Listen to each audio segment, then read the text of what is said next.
So you want to know everything there is to know about Santa Rosa, California, the place I was born and raised. You've come to the right place. I'm going to dive into it. Everything you need to know about this beautiful city. Maybe a couple things you didn't know that maybe you didn't want to know. There's a lot of misconceptions about Santa Rosa, and I'm going to be diving into everything in this video right now, coming up. What's up, guys? My name is Danny M. Cronin. I'm a real estate agent here in Santa Rosa for W Real Estate. If this is the very first video you're seeing of mine, please consider subscribing. It only takes 2 seconds out of your day and it helps me out so much. I drop a video once a week, every single week on Fridays. Everything you need to know basically about the county of Sonoma as a whole.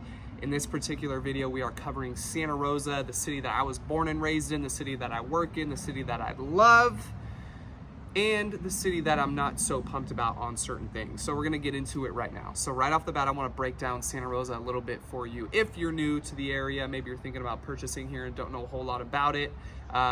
So Santa Rosa is broken down into 4 quadrants, and those quadrants consist of Highway 101 that runs north and south, and Highway 12 that runs east and west. That's our northeast, southeast, southwest, and northwest part of town.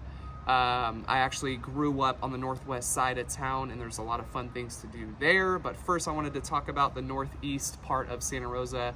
So that is where you are probably the closest to downtown, I would have to say, depending on the neighborhood you lived in.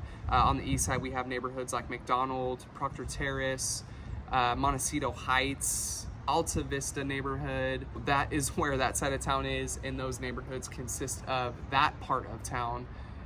If you're looking for affordability, maybe you're a first-time home buyer, maybe you're just looking to get into the market, this is your first time ever really thinking about purchasing, I would probably tend to stay away from the east side of Santa Rosa, just because they do tend to have higher price points, because you're closer to kind of the top. Fountain Grove is up there. You have views of all of Santa Rosa.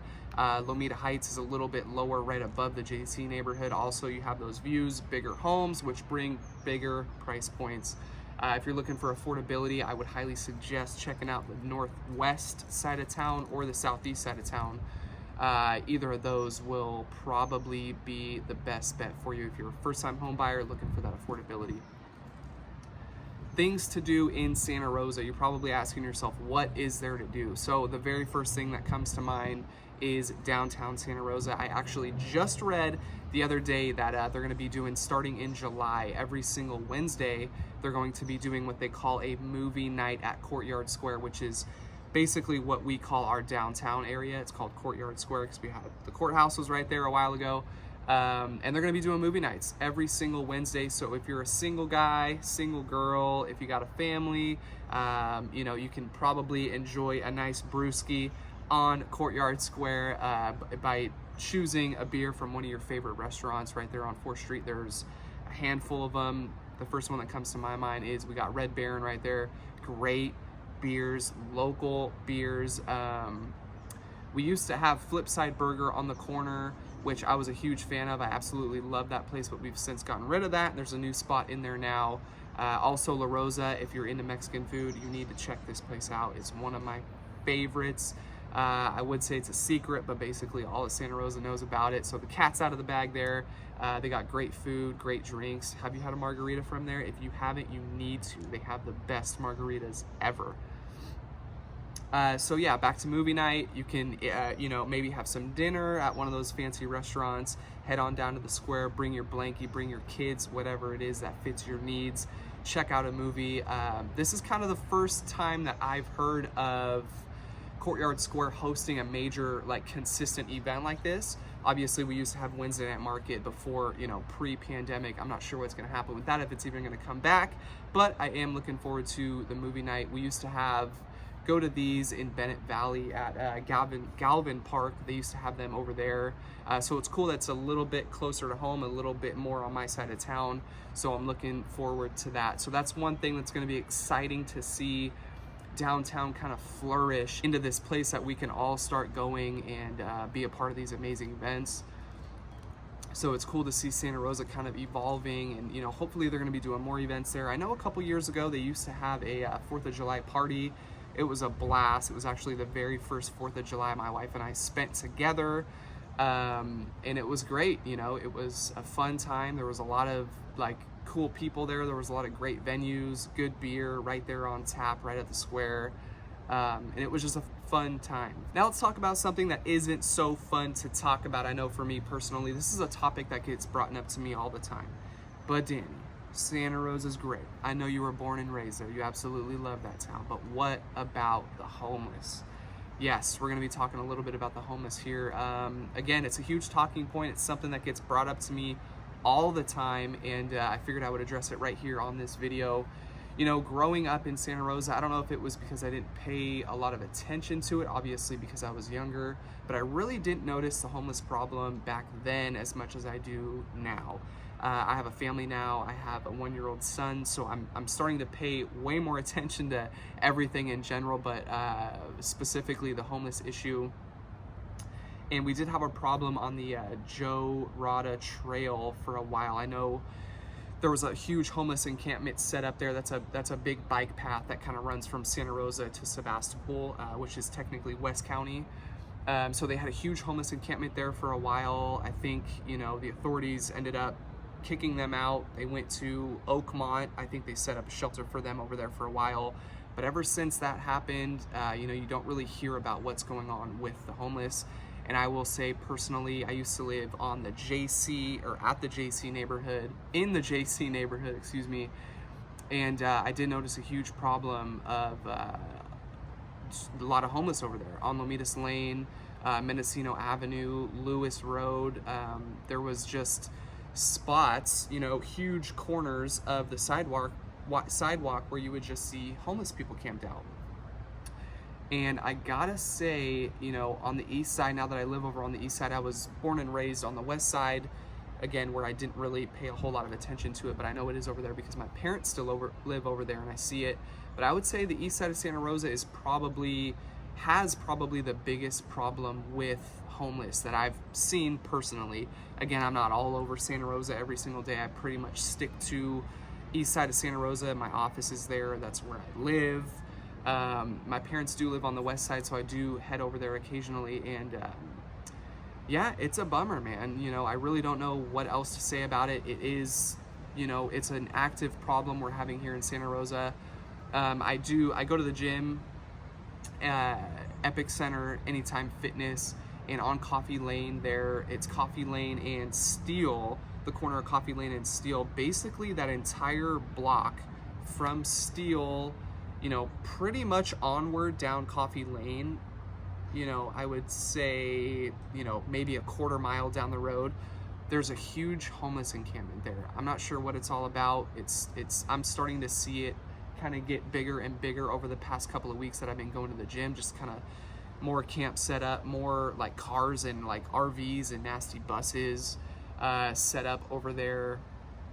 So I would say that's probably a hot spot right now that is an attraction for whatever reason. So the homeless activity is growing, unfortunately, in Santa Rosa. You do not see it so much, you know, like closer to like Lomita Heights, Montecito, Mendocino, or McDonald's neighborhoods. I live in Lomita Heights. We really don't have a homeless problem over there. But closer to the JC neighborhood, west side, you know, there is a homeless problem. Again, I really can't say too much about it. I'm not following up with it. I'm not staying on top of it. I'm just seeing it and I'm avoiding certain areas. So definitely is a problem in Santa Rosa. I gotta say it. I gotta be honest. I gotta give you guys the truth. It is a con to Santa Rosa. Again, a lot of people bring it up to me and it's unfortunate. Moving on to a more brighter topic, schools in Santa Rosa. Again, we are at Santa Rosa High School, the school I graduated from, the school I absolutely love. I do not regret coming here one bit. I actually went to an elementary school called Oak Grove and then a middle school called Willowside. And those are kind of further out, kind of on the outskirts of Santa Rosa at the very end of Hall Road. Oak Grove is actually in Grayton, which is a small little town right before Sebastopol. And I went there because those were great schools. My parents put me in those schools. And I actually, obviously, you know, when you're going to elementary school and middle school, and it's in the same school district, you get very, very close to these people. I made some great friends, some I'm still friends with today. But then when it became time to go to high school, my parents wanted me to go to Santa Rosa High. So I basically left all of my friends and I went to Santa Rosa High School not knowing anybody. And I gotta say, I had the time of my life. There's so many different things, different classes you can take here. I know when I went here, I don't know if they still offer it, but they had a bunch of shop classes. I know just from walking around, they still have auto shop and they still have wood shop. But when I went here, they had welding, and I took welding, and it was a great thing to learn. It's just cool that a high school actually had a metal shop class. You really don't hear about that too much anymore, but I know Santa Rosa did have that when I was here. Again, I'm not sure if it's still being offered here at Santa Rosa, but definitely check it out if it is, because it was a great school platform for me. ArtQuest, they have ArtQuest here, and ArtQuest is basically a theater program that kids can get into if that's something that they're leaning towards. You know, maybe that's what they want there. I'm kind of sweating a little bit. It's kind of getting a little bit hot over here. ArtQuest is it's basically a school inside of Santa Rosa that you can join, and if that's something that interests you, if theater classes, if different types of media in actual art is something that you're into, you can check that out. So those are just two things that for me make Santa Rosa High School stand out, and I gotta say, I love it here. Just walking around brings back so many different memories. They got a handful of giant gyms. They got the DeSoto building, which is where they had English class when I went to school here. And it's just a cool place. It's nostalgic. This school has been around for years and years and years. And yeah, it's just an awesome place. And that's just about gonna wrap up this video, guys. I hope you enjoyed it. If you did, please give it a big thumbs up. Also, consider subscribing. I haven't forgot about it. I'm gonna mention it again. I mentioned it at the beginning of the video, and I'm gonna mention it now. Please hit that subscribe button and that like button. It helps me out a lot. Doesn't take more than 2 seconds of your time. But if you guys have any questions about real estate, moving here, maybe moving out, maybe you're sick of it here and want to head on down the road, please feel free to reach out. I'm going to put my cell phone number right here. It's my personal phone. That's the number that I answer. Feel free to call it, text it, email me, whatever's easier for you. And we'll see you guys on the next one.